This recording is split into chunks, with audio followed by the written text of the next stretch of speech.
शनका जी कहते हैं, महाभाग सूत जी, आप सर्वज्ञ हैं। महामते, आपके कृपा प्रसाद से मैं बारंबार कृतार्थ हुआ। इस इतिहास को सुनकर मेरा मन अत्यंत आनंद में निमग्न हो रहा है। इसलिए आपसे अनुरोध है कि अब भगवान शिव में प्रेम बढ़ाने वाली शिव संबंधित और दूसरी कथाओं का वर्णन कीजिए। फिर सुत जी कहते हैं, शौनक, सुनो, मैं तुम्हारे सामने गोपनीय कथावस्तु का भी वर्णन करूंगा, क्योंकि तुम शिव भक्तों में अग्रगण्य तथा वेदताओं में श्रेष्ठ हो।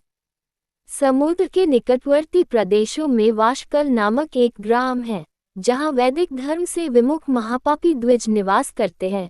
वे सभी बड़े दुष्ट हैं, किसानी करते हैं और भांति भांति प्रकार के अस्त्र शस्त्र रखते हैं।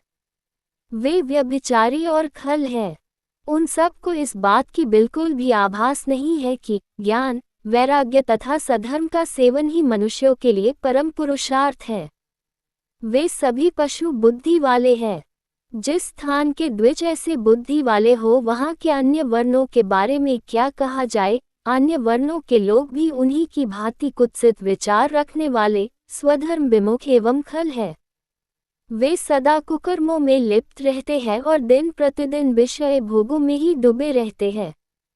वह की सब महिलाएं भी कुटिल प्रवृत्ति की, स्वेच्छाचारणी, पापासक्त, कुत्सित विचार वाली और व्यभिचारिणी है।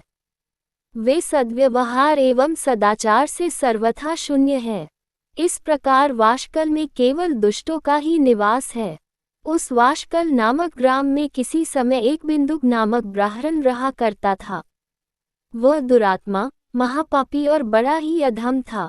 उसकी पत्नी बहुत ही सुंदर थी। पत्नी के सुंदर होने पर भी वो कुमार्ग पर चलता था। उसकी पत्नी का नाम चंचुला था। उसकी पत्नी सदा उत्तम धर्म के पालन में लगी रहती थी और वह दुष्ट ब्राह्मण उसे छोड़कर वैश्यागामी में लिप्त रहता था। इस तरह कुकर्म में लगे हुए उस बिंदु के बहुत वर्ष व्यतीत हो गए। उसकी पत्नी चंचुला काम से पीड़ित होने पर भी स्वधर्म नाश के भय से क्लेश सहकर भी दीर्घकाल तक धर्म से भ्रष्ट नहीं हुई, परंतु कुछ समय के पश्चात अपने दुराचारी पति के दुराचरण से प्रभावित होकर आगे चलकर वो भी दुराचारिणी हो गई। इस प्रकार दुराचार में डूबे हुए उन्मूढ़ चित्त वाले पति पत्नी का बहुत सा समय व्यर्थ बीत गया।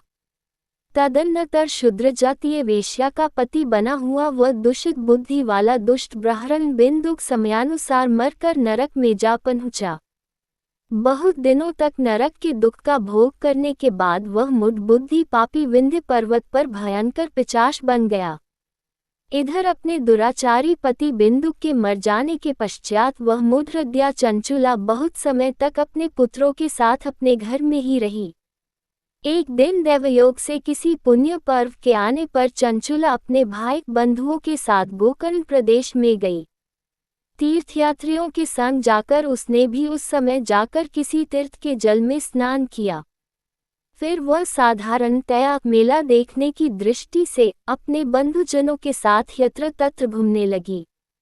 इसी प्रकार घूमती घामती वह किसी देव मंदिर में पहुंच गई। वहां देव मंदिर में उसने एक दैवज्ञ ब्राह्मण के मुख से भगवान शिव की परम पवित्र एवं मंगलकारिणी उत्तम पौराणिक कथा सुनी। कथावाचक ब्राह्मण कह रहे थे कि जो स्त्री पुरुषों के साथ व्यभिचार करती है, वो मरने के बाद यमलोक जाती है। तब यमराज के दूत उनकी योनि में तपे हुए लोहे का परिध डालते हैं। ब्राह्मण के मुख से ये वैराग्य बढ़ाने वाली कथा सुनकर चंचुला भय से व्याकुल होकर वहां पर कांपने लगी। कथा समाप्त हुई और सुनने वाले सब लोग बाहर चले गए। कुत्सित विषयों में संलग्न हुई हूँ और अपने धर्म से विमुख हो गई हूँ। हाय, न जाने किस किस घोर कष्टदायक दुर्गति में मुझे पड़ना पड़ेगा और वहाँ कौन कौन बुद्धिमान पुरुष कुमार में मन लगने वाली मुझ पापिनी का साथ देंगे। मृत्यु काल में उन भयंकर यमदूतों को मैं कैसे देखूंगी। जब वे बलपूर्वक मेरे गले में फंदे डालकर मुझे बंधेंगे तब मैं कैसे अपना धीरज धारण कर सकूंगी। नरक में जब मेरे शरीर के टुकड़े टुकड़े किए जाएंगे, उस समय विशेष दुख देने वाली उस महायातना को वहां मैं कैसे सहन कर सकूंगी। हाय, मैं मरी गई, मैं जल गई। मेरा हृदय विदीर्ण हो गया और मैं सब प्रकार से नष्ट हो गई, क्योंकि मैं हर तरह से पाप में ही डूबी रही हूँ। ब्राह्मण, आप ही मेरे गुरु, आप ही माता और आप ही पिता है।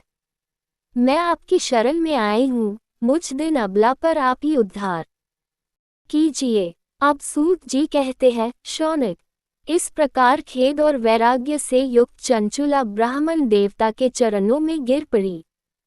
तब उन बुद्धिमान ब्राह्मण ने उसे कृपा पूर्वक उठाया और इस प्रकार कहा। अध्याय 4 में पढ़े।